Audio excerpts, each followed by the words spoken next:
Bayangkan, kamu sudah melamar kerja berkali-kali tapi ditolak terus. Bukan 5 kali, bukan 10 kali, tapi 30 kali. Bahkan ketika melamar jadi pegawai KFC, dari 24 orang yang melamar, 23 diterima. Satu orang yang ditolak? Ya, Jack Ma. Banyak orang mungkin akan menyerah, tapi tidak dengan Jack Ma. Dari semua kegagalan itu, dia justru menemukan motivasi untuk terus maju. Dan akhirnya, dia berhasil membangun Alibaba, salah satu perusahaan e-commerce terbesar di dunia. Halo teman-teman, selamat datang di KBM Digital Story. Channel ini berbagi tips bisnis online, digital tools, dan kisah inspiratif dari tokoh dunia maupun lokal. Hari ini kita akan bahas perjalanan luar biasa Jack Ma. Dari anak miskin di Cina, ditolak puluhan kali, hingga jadi miliarder pendiri Alibaba. Kisah ini bukan hanya cerita sukses, tapi juga penuh pelajaran berharga buat kamu yang lagi berjuang di era digital. Jadi pastikan tonton sampai habis. Masa kecil dan kehidupan awal. Jack Ma lahir tahun 1964 di Hangzhou, sebuah kota kecil di Cina. Keluarganya miskin, ayahnya hanya seorang pemusik tradisional dan ibunya bekerja serabutan. Sejak kecil, Jack bukan anak yang pintar dalam pelajaran. Dia sering gagal di sekolah, terutama di matematika. Bahkan dia pernah gagal ujian sekolah dasar 2 kali, dan gagal ujian masuk SMA sebanyak 3 kali. Tapi ada satu hal yang membuat Jack berbeda. Dia sangat penasaran dengan dunia luar. Saat turis asing mulai berdatangan ke Hangzhou, Jack kecil dengan semangat bersepeda sejauh 40 menit hanya untuk bertemu turis di hotel, lalu menawarkan diri jadi pemandu gratis. Kenapa? Karena dia ingin melatih bahasa Inggris. Dari situlah Jack belajar bahasa, bukan di kelas, tapi langsung dengan orang asing. Inilah awal dari keterbukaan Jack terhadap dunia luar. Pelajaran, keterbatasan bukan penghalang. Kalau ada keinginan kuat, selalu ada jalan untuk belajar. Ditolak puluhan kali. Setelah lulus SMA dengan perjuangan, Jack mencoba masuk universitas. Lagi-lagi gagal. 2 kali ditolak. Baru di percobaan ketiga dia diterima di Hangzhou Teachers Institute, jurusan bahasa Inggris. Tapi setelah lulus kuliah, perjuangannya tidak berhenti. Jack melamar kerja ke 30 perusahaan. Semua menolak. Dia bahkan melamar jadi polisi, tapi gagal. Melamar ke KFC, dari 24 pelamar, hanya Jack yang ditolak. Kebayang rasanya? Ditolak berkali-kali, dianggap tidak kompeten, tidak layak. Tapi Jack tidak menyerah. Dia akhirnya bekerja sebagai guru bahasa Inggris dengan gaji sangat kecil, sekitar $12 per bulan. Pelajaran, penolakan bukan akhir, tapi bagian dari perjalanan. Kalau Jack Ma berhenti di sini, Alibaba tidak akan pernah lahir. Pertemuan dengan internet. Tahun 1995 jadi titik balik. Jack Ma pergi ke Amerika sebagai penerjemah. Di sana, dia pertama kali mengenal internet. Dia mengetik kata beer di mesin pencari. Muncul hasil dari berbagai negara, tapi tidak ada satupun dari Cina. Dia kaget. Kenapa Cina tidak ada di internet? Dari situlah idenya muncul, membuat website direktori bisnis untuk China. Dia memulai startup pertamanya, China Pages. Sayangnya usaha itu gagal. Dia tidak punya pengalaman, infrastrukturnya belum siap, investor juga tidak percaya.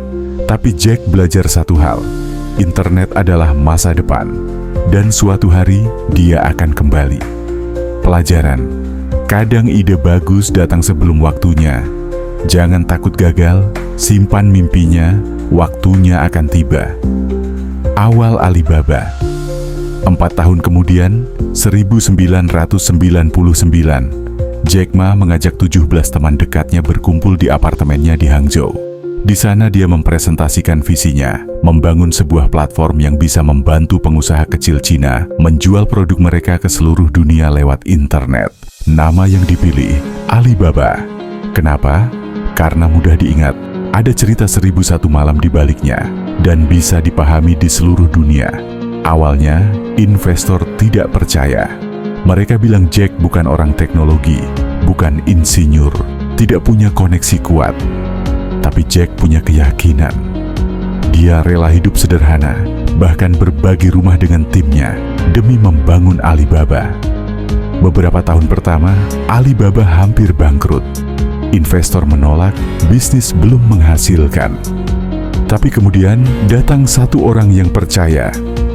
Masayoshi Son, pendiri SoftBank Jepang.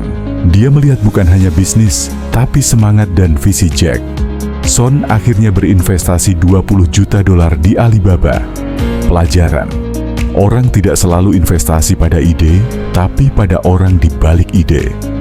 Keyakinan dan visi yang kuat bisa membuka pintu peluang besar. Perkembangan dan kejayaan Alibaba. Setelah dapat modal, Alibaba mulai tumbuh. Jack meluncurkan Taobao, marketplace yang fokus ke konsumen lokal. Saat itu eBay masuk ke Cina dan berusaha mendominasi. Banyak yang bilang Alibaba tidak mungkin menang melawan raksasa Amerika. Tapi Jack mengerti sesuatu yang eBay tidak tahu. Orang Cina suka interaksi personal, suka nego, suka komunikasi langsung. Maka Taobao memberi fitur chat antar penjual dan pembeli. Hasilnya, Taobao mengalahkan eBay di China. Alibaba terus berkembang. Lahir juga Alipay, layanan pembayaran online yang awalnya diragukan tapi akhirnya jadi kunci sukses e-commerce di Cina. Puncaknya tahun 2014, Alibaba IPO di New York Stock Exchange dengan nilai $25 miliar. Saat itu, IPO Alibaba jadi yang terbesar dalam sejarah dunia. Jack Ma, si guru bahasa Inggris yang dulu ditolak KFC, kini jadi miliarder dunia. Pelajaran, fokus pada kebutuhan lokal dan pengalaman pengguna bisa mengalahkan perusahaan global raksasa. Pelajaran dari Jack Ma. Perjalanan Jack Ma penuh dengan pelajaran. Jangan takut gagal dan ditolak. Jack gagal puluhan kali, tapi tidak berhenti. Fokus pada orang lain, bantu orang, uang akan mengikuti. Berani bermimpi besar. Internet di China dulu dianggap mustahil, tapi Jack percaya. Konsistensi lebih penting daripada bakat. Dia bukan orang teknologi, tapi gigih.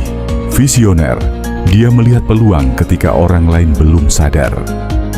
Closing, Jack Ma adalah simbol bahwa kegagalan bukanlah akhir, tapi bagian dari perjalanan menuju sukses. Dari anak miskin di Hangzhou, guru bahasa Inggris bergaji kecil, ditolak 30 kali, sampai akhirnya membangun Alibaba, perusahaan raksasa yang mengubah wajah perdagangan global. Kalau Jack bisa, kamu juga bisa. Yang penting, jangan berhenti saat gagal, karena siapa tahu, satu langkah lagi adalah pintu menuju kesuksesan besar. Kalau kisah ini menginspirasi kamu, jangan lupa like, share, dan subscribe KBM Digital Story untuk kisah inspiratif lainnya. Dan buat kamu yang punya brand atau bisnis dan ingin naik level dengan produksi seragam atau pakaian berkualitas, cek link di deskripsi untuk konsultasi gratis bareng KBM Production. Sampai jumpa di video berikutnya.